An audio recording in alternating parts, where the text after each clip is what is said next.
A very good morning. Today I thought of discussing something which is very important for all of us and presenting a research paper that I have written 4-5 years back. And today, while surfing, going through the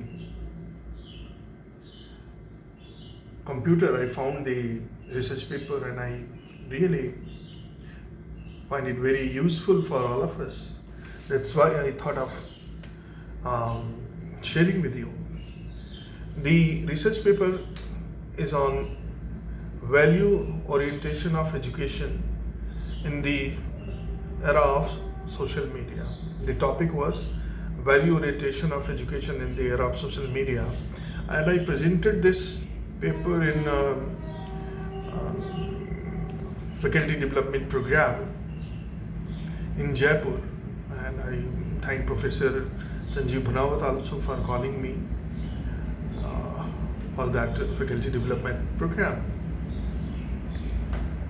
Since we all need to know that what is value, and it is really the need of the hour to know the not only the definition of value, but how we basically learn it since the childhood. If the definition of value is, and I quote, value is an important and lasting belief or ideas shared by the members of a culture about what is good or bad and desirable or undesirable. Values have major influence on a person's behavior and attitude and serve as broad guidelines in all situations. It simply means that the value is nurtured at different levels by different institutions. A child primarily learns values from his or her family, where mother plays an important role in nurturing values. A child is taught in its initial years what is a right behavior and what is a wrong behavior by his or her mother, because he is the child is very close to his or her mother, because he spends most of the time with her mother. If the child is say 1 or 2 years old, or maybe 4-5 years, the father or other members of the family, they are generally engaged, and if the mother is a housewife, or even if the mother is working, the most of the values are basically communicated to the child by the mother. The right and wrong actions, and not only that, the right and wrong actions of the family also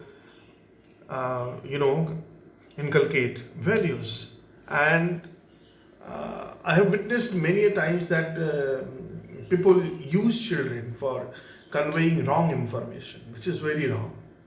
A very simple example of communicating wrong information to children is that simply you are sitting in your drawing room, and it's a very simple story. You are sitting in your drawing room and suddenly the call bell rings. You're not in a mood to basically meet the person, or you got to know that somebody whom you are not willing to meet is basically there. So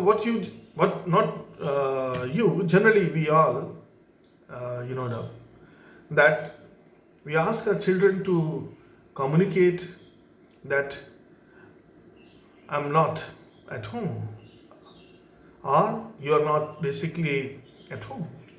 The children follows the instructions of father, mother, or elder brother, and we all take it very lightly that the information which he conveys, the child is fully aware that I am at home, but he is conveying wrong information to the guest that I'm not at home. So here we are nurturing wrong value. He has already observed that my father is inside, but he is communicating wrong information, and the child is basically the medium of that information.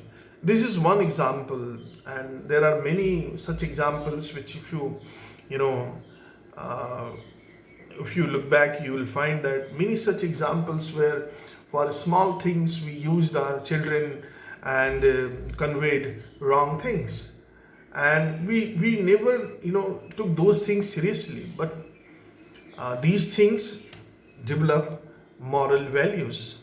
And here as a family we have failed in inculcating good values in our children, in our child. The second level of, see, the family is the first level of learning moral values. The second level of learning moral values comes from the surrounding, the school. And the schools are like kindergarten or the primary school. The teachers, classmates, and the other people whom the children come in contact, they basically shape his or her moral values. If they come in contact of good teachers, they again generate good values. If they are in the contact of people who are not nurturing or not giving good information, they will not develop good values. So the importance of school is also visible in terms of developing values, a value system in a child. Now the third is, as we all grow and as we all know that we go to school or we go to college or university, again the surrounding, the kind of information, the kind of environment that you get develops your value system. And here I would like to just mention one incident which is very important for me as a teacher also. I was just teaching my 4-year-old son. While looking at some of the school class assignment, I found that the teacher gave marks for an incorrect answer. I told him the right answer and asked him to clarify it from his teacher. But I was really amused by his answer. He told me very bluntly that the teacher is right and you are wrong. I was really wondering the kind of impact a teacher basically creates on young minds. And if the teacher can create negative impact, the teacher can create positive impact also. So the learning of values are basically the first level is the family, from where we all learn values. The second level is school, from where we get information as a child, and as we grow we go to university and colleges and we learn the next level of values. But the values that we learn in the beginning are they have very important mark in our brain, and they are basically there as LTM, long-term memory signs. And these long-term memory signs are basically very important for shaping the personality of a young one. And during our era, when we were in college, university in 1990, there was hardly mobile phones, smartphones, or other medium of communication. The medium till 1990, the medium of communication was print media, mostly newspapers. Information was shared and disseminated by newspapers and magazine, and we used to read magazine and newspaper for getting information. And it was during the Gulf War when CNN started live broadcast of the Gulf War, and the coming of the television industry.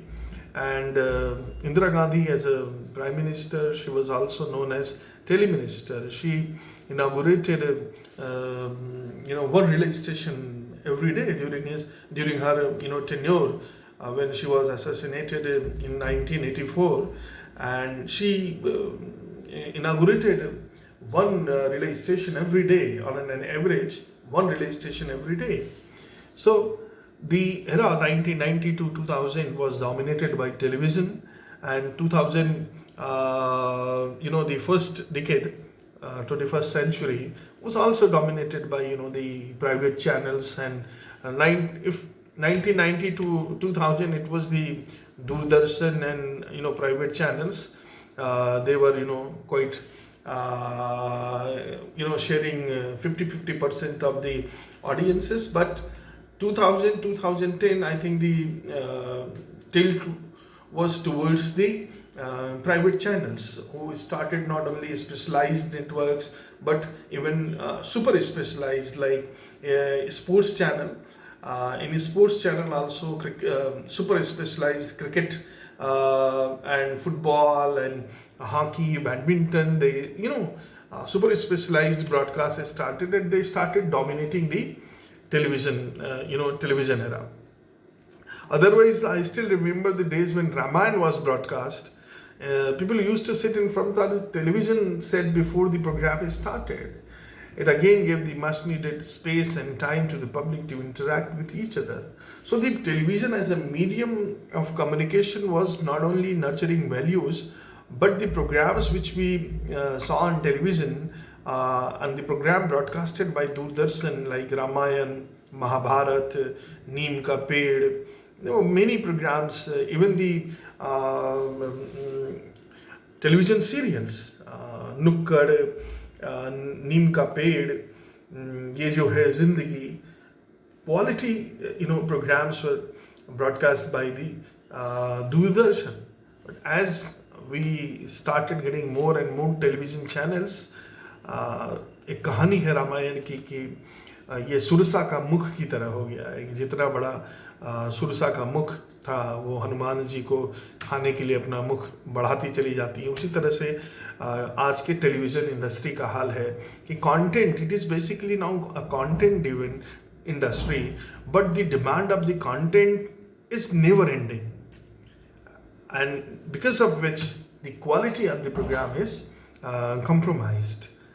And here comes the third, here comes the problem with the television industry, because of the convergence, and technological development.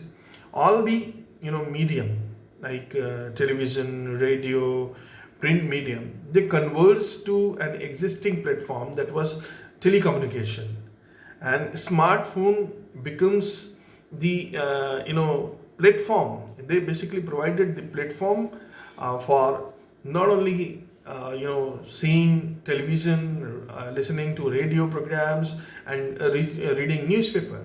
So the convergence, which simply means that providing multiple facilities on an existing infrastructure, completely changed the concept of watching a program. It completely changed the way we were basically watching a program. So the emergence or the arrival of social media now change our communication behavior, and not only communication behavior, the values that we were learning from media also changed with the advent of social media. Now, what is social media? This question basically is asked by the students, and if we have to define it, social media or new information network and information technology, using a form of communication, utilizing interactive and user-produced content, and interpersonal relationship are created and maintained. Typical social media network services could be content sharing, web communities, and internet forums. The social media is basically used for social networking and social interaction, participation, collaboration between both users and user groups. The arrival of the social media, the mode of communication changed dramatically. Earlier, the communication was linear in terms of receiving the communication. Newspaper is basically printed and published for the audiences, and the audiences has basically no role to in the selection or collection or deciding about the content of the newspaper. Similarly, in television, the audience was nowhere. Like if they are broadcasting newsreel or news programs, the audience has no role to either change it, or even audience was not able to even choose the program. If you are willing to say watch a sports program, and if the news is basically delivered to you, and if you are willing to get it early, you can't change it. Why? Because it's a linear mode of communication. So the sports related news will come at the time when it is basically scheduled, so you can't change it. The rundown order is already there, so audience is not in a position to even choose the program which they are willing to consume. So the emergence or the arrival of social media now have completely changed the way we were consuming the news items. Now, if I am not really willing to watch a cricket match, I can change it. I can watch a news program. If I'm not willing to watch a news program, I can go to any film channel. If I'm not able to, if I'm really bored with the film channel, I can go to any other music channel. So there are number of options available for the audiences, and not only options, the kind of information that we are sharing and we are receiving, that also is coming from not only our culture but from others culture also. Let me tell you one very good example, that since those who never visited America or other European countries, they wonder whether the American countries or European countries, whether they have potholes or not. So sometimes when we see the live images of America or other European countries, we see the real footage and we see the real images, and we can see that whether the pothole is there or not, whether they are like us or they are completely stranger to us. So questions, very small questions which we earlier were not able to answer, now there is no need of asking these questions to anybody. Rather, you can view it yourself, and the information is not coming from any official sources or official media. The information is coming from social media, coming from networks, coming from social networking sites, Facebook, Twitter, Instagram. So the video sharing, audio sharing, print, visual sharing, and that too without the gatekeeper. That's very important. Let us come to this particular point, because this point is very important. Gatekeeping. The television era or print era, where gatekeeping was important. A gatekeeper was someone who was basically not only filtering the information, also deciding that what should you consume and what you should not. Now, with the arrival of the social networking sites and new media, the gatekeeping theory, this is my belief, that has no relevance. Now there is no gatekeeper, and there is nobody. The information is coming to you without filter, and you are getting information directly from the source. There is no middleman, there is no medium also, anybody who is editing or changing the words and sentences which are basically written by the common man. Earlier reporters, like if you compare this with the earlier system of communication, you will find that a reporter's job was to collect the information and select the things from the information which he has collected, and give it to a shape in the form of a news, a report, or audio or video. And when that particular information was communicated to the news editor on the basis of the space available in the newspaper or in the video or in the television channel decides about the fate of that particular news. Whether that news will go for, say, 4-column news, 3-column news, 2-column news, with photographs, without photographs, will go on front page or will go on back page, was decided by the editor. Now, the reporter, I am calling reporter to those people who are basically using social media. They are not basically getting it vetted, or not communicating it through a mediator. So the gatekeeping has for me no relevance. This theory, gatekeeping theory, has no relevance. Though somebody can say that gatekeeping is applicable to those also who are basically generating the content. If I am generating content, my information, my knowledge, my the bias can go in the information. Yes, true. That information, when coming from different sources, there is a possibility that the information is biased information. But you are not getting it from one person, you are getting from many. So the one person may be a biased person, suppose from a particular religion, but you are getting the version of other people also. So you can compare which information is correct and which information is incorrect. So in a system, in a society where we are basically getting information from social media, the values that we are nurturing is dominated by the social media. Look at the recent the development. We all are facing corona crisis, and in this crisis suddenly we got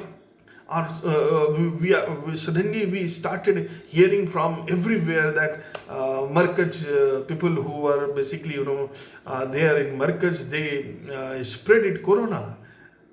Yes, they are responsible. They are basically responsible for violating the rules of the this nation. But the kind of reports that we are getting from news media needs to be vetted. Why? Because you can't publish or broadcast news focusing on just one aspect. And unfortunately, the media is not able to give us different aspects of that particular incident. What was wrong? Why? Who is responsible? What was the role of the administration? What was the role of the Delhi government? What was the role of the police? And how they basically reacted to the information given by the police. All these things are basically important to prepare a news report. But unfortunately, the information that we are getting from broadcast media or from other media is generating a sense of hate for all the Muslims. How many Muslims were there? Hardly 100, 200, 500, 10,000, 1 lakh Muslims who are not following the rules and regulations, or maybe 2 lakh, 10 lakh. 1 crore Muslim is not following the rules and regulations of this country. So you must penalize 1 crore Muslims who are not following the rules and regulations of the country. But what about 19 crore Muslims who are basically following it? So we can't drive we can't decide our information on the basis of one single incident. Though people are saying not a single incident, look, everywhere in Meerut, in Muzaffarnagar, in Bihar, in other places, people are basically coming and offering namaz in groups. Yes, this is also this kind of information we are also getting from social media. But the information that we are getting from social media is clearly visible that 10, 20, 30 such reports are there. But how many times we have duplicated it? One video is viral, and that viral video is multiplied 1 million or maybe 10 millionth time, viewed 10 millionth time. So it means that one video which contains 20 Muslims is multiplied by 10 million, and see the kind of information which reaches to 1 billion people about those 20, not about those 20 Muslims, but about 20 crore Muslims. So in the era of social media, we must restrict ourselves by sharing such videos.